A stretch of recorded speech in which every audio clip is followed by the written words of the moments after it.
J-93, nous sommes à 93 jours de la Coupe d'Afrique des Nations en Côte d'Ivoire. Bienvenue, je suis Médiane Yaoukan et vous regardez le JDC. Sans plus attendre, les Actus Cannes. Petite piqûre de rappel, les éliminatoires étant terminées, nous avons là nos 24 pays qualifiés pour compétir et tenter de remporter la prochaine Cannes. Mais tout d'abord, place au tirage au sort qui est attendu par tout le continent. La cérémonie se tiendra ce 12 octobre au Parc des Expositions d'Abidjan, parc flambant neuf inauguré en juillet 2023. Pour en savoir plus sur cet événement, nous avons interrogé Herman Zamblé, chef de projet cérémonie du COCAN. C'est une cérémonie qui va accueillir 800 personnes, voilà, journalistes, équipe de la CAF et puis des personnalités donc, du pays. Au cours du programme, je vous ai dit, on a 3 volets importants. Le volet protocolaire avec tout ce qui est discours et autres. Le volet qu'on a intitulé Culture et Côte d'Ivoire. Ce volet-là, c'est pour mettre en exergue notre diversité culturelle. Et enfin, le tirage au sort sportif, voilà, qui va permettre de former donc, tous les groupes de la phase finale de ce tournoi-là. Tous nos artistes pour l'hymne, on a Magic System, on a Yemi Alade au niveau de l'hymne qui seront présents également pour prester. Et puis bien d'autres artistes ivoiriens parce qu'au cours de la cérémonie, au sein du déroulé de la cérémonie, il y a des intermèdes au niveau de la musique qui sont prévus donc, pour je vais dire, donner cette belle note-là et dire à la Côte d'Ivoire que nous sommes prêts voilà, pour cette belle fête-là. Ambiance de folie en Côte d'Ivoire, une Côte d'Ivoire qui se fait belle pour accueillir le monde entier. Nouveaux stades, ponts et autoroutes construits, enfin bref, le pays de l'hospitalité place ses infrastructures à la hauteur de l'événement annoncé. Et justement, nous en parlons avec le ministre des Sports de Côte d'Ivoire. C'est une compétition qui s'organise avec plusieurs paliers. Voilà, avec plusieurs paliers. Les infrastructures sportives sont prêtes. Voilà, elles sont prêtes. Il reste des réglages à faire, c'est normal. Quand on construit un bâtiment, il faut faire la peinture, il faut faire le nettoyage. Donc nous sommes au stade des finitions. Nous sommes au stade des finitions, vous avez bien entendu, tout comme moi. Alors nous y croyons, l'épisode Ebimpé ne sera bientôt qu'un vilain souvenir.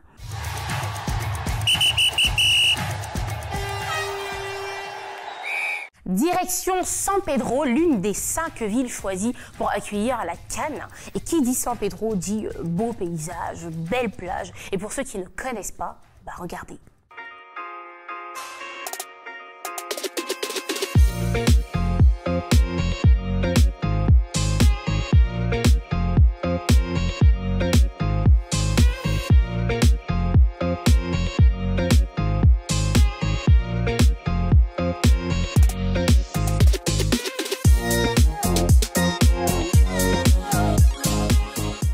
Alors, belle ville, certes, mais cette ville est-elle réellement prête à accueillir tout ce monde pour la Cannes?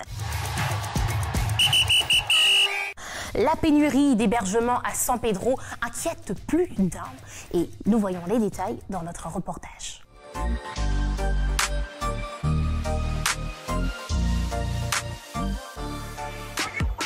San Pedro, situé au sud-ouest de la Côte d'Ivoire, est l'une des 5 villes qui accueillera les amoureux du football lors de la prochaine Coupe d'Afrique des Nations. À quelques semaines du coup d'envoi, la pénurie de logements se fait sentir à San Pedro. Même si la région jouit d'un potentiel touristique énorme et regorge de plus belles plages du pays, cette station balnéaire ne dispose que de 198 hôtels au total pour accueillir supporters, staff et différentes délégations des pays participants. To Laurence, propriétaire d'une agence immobilière, a décidé d'adapter son offre pour répondre à une demande touristique grandissante à l'approche de la compétition. Ce que tu vas faire, il faut appeler Léonard, il faut lui dire la résidence est déjà prise, que ce n'est pas la peine. Tu t'excuses, voilà, dis que la résidence est déjà prise, qu'on ne peut plus prendre quelqu'un dans la résidence, c'est tout. Et que le client a pris pour 2 jours. Laurence possède 8 appartements meublés à San Pedro et Grand Bérébi, qui sont tous déjà complets. En ce jour de match amical des éléphants, elle accueille son tout premier client qui séjournera 3 jours dans sa résidence.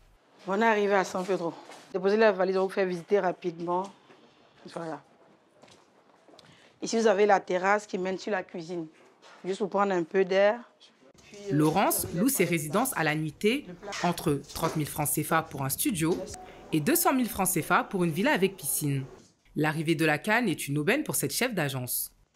Il faut dire que l'arrivée de la CAN est une occasion pour nous de nous faire connaître et surtout de faire assez de profit parce que c'est le seul moment où on aura l'occasion de se faire connaître, surtout de faire la promotion de tout ce qu'on a comme patrimoine au sein de San Pedro. Si la CAN promet d'être lucrative et l'opportunité de se faire de nouveaux clients, la jeune entrepreneuse est inquiète. Pour être honnête avec vous, l'offre n'y est pas.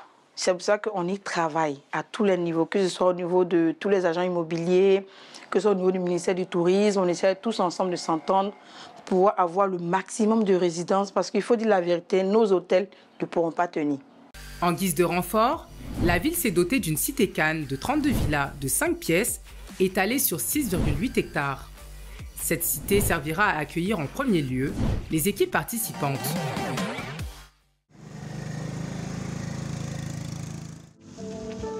Depuis peu, Laurence collabore avec certains particuliers qui souhaitent louer leur maison personnelle afin de capitaliser sur l'opportunité que représente cet événement.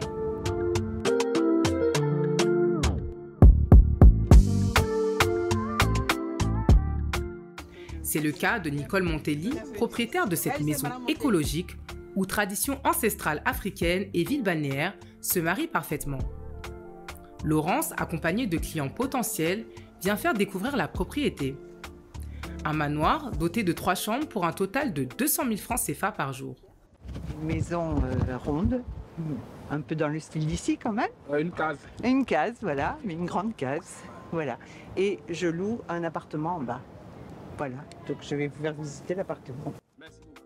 Un cadre confortable et naturel, muni de toutes les commodités, ce domaine possède aussi une plage privée pour le plus grand plaisir de ses clients.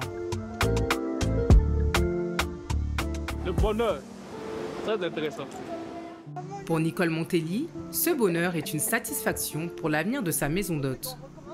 On commence tout juste, actuellement nous commençons tout juste la location et nous espérons qu'à l'occasion de la CAN, l'appartement sera un petit peu plus connu.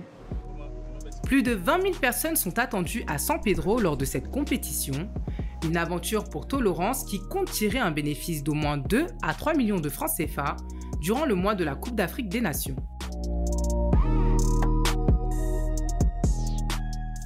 C'était notre reportage signé Aceta Ouedraogo et Oscar Caleb, raconté par Sandy Meïté. Nous ne saurions parler de CAN en Côte d'Ivoire sans évoquer quand même l'équipe nationale du pays hôte. Et c'est tout de suite dans le Focus. En tant que pays hôte, la Côte d'Ivoire était d'office qualifiée. Certains pensent qu'ils n'ont pas suffisamment mouillé le maillot lors de ces éliminatoires. Pour avoir un aperçu du ressenti global, nous avons parlé à Swadio Diomandé, journaliste sportif. Il est difficile d'avoir une opinion pour l'instant pertinente sur cette équipe-là parce qu'on ne peut pas la juger. On ne peut pas la juger comme ça, puisque les éliminatoires étaient déjà qualifiés.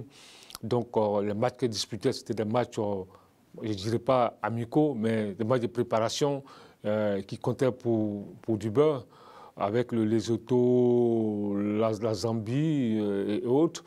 Maintenant, on a envie vraiment d'avoir cette équipe-là pendant la Coupe d'Afrique des Nations. C'est là qu'on va réellement la juger. On a vu des joueurs qui sont arrivés. Récemment, on a vu Diomandé Ousmane du Sporting de Lisbonne.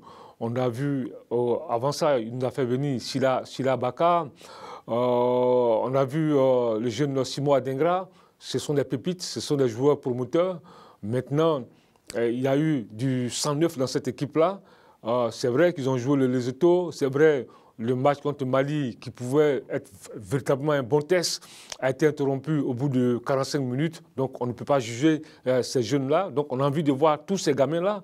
Simon Adingra, Diomandé Ousmane, qui a 19 ans. 19 ans, qui joue au Sporting de Lisbonne, Sila Baka et autres, on a envie de les voir lors de la phase finale pour mieux les juger. Aurier, Gradel, Kessier, ils ont encore leur place. Maintenant, c'est à eux d'être compétitifs, c'est à eux de jouer régulièrement dans les clubs pour qu'ils soient en forme au bon moment en janvier 2024. Toujours avec les éléphants de Côte d'Ivoire, je me suis entretenue avec Franck Kessié lors de son dernier passage à Abidjan. Comment ce dernier vit la pression à quelques semaines de la compétition, il nous raconte et c'est maintenant. Il y a la pression, c'est clair, mais la pression elle monte de jour en jour et la pression de nos côtés elle est positive. Après, nous qui avons déjà participé à ce genre de fêtes, et on donne aussi des conseils aux plus jeunes, aux nouveaux venus, et on espère être prêt le jour J. Donc on est en pleine préparation et on essaye d'écouter les consignes du code, d'assimiler ce qu'il veut mettre en place et pour faire plaisir aux Ivoiriens. Franck Kessié, nous le rappelons, évolue désormais sous le maillot Al Ahly, ce qui fait de lui le footballeur ivoirien le mieux payé de l'histoire. Qui dit CAN dit trophée. Alors justement, en parlant de trophée, est-ce que vous imaginez qu'un trophée puisse être volé après une CAN? Croyez-moi, ça existe. D'ailleurs, je vous raconte tout de suite dans Histoire de CAN. 3 trophées ont été conçus depuis la création de la Coupe d'Afrique des Nations en 1957. Le premier trophée en bronze, le deuxième en argent et le dernier en or qui date de 2002. C'est ce fameux trophée en or qui a mystérieusement disparu. La fédération égyptienne de football s'en est rendu compte bien trop tard car effectivement le trophée avait bel et bien été volé. Alors, je vous rassure, la CAF a fait reconfectionner une version identique du trophée volé, version que d'ailleurs la nation gagnante au soir du 11 février aura la joie de remporter. C'est tout pour aujourd'hui, merci de nous avoir suivis et moi je vous dis à très bientôt pour plus de news autour de la CAN dans le JDC.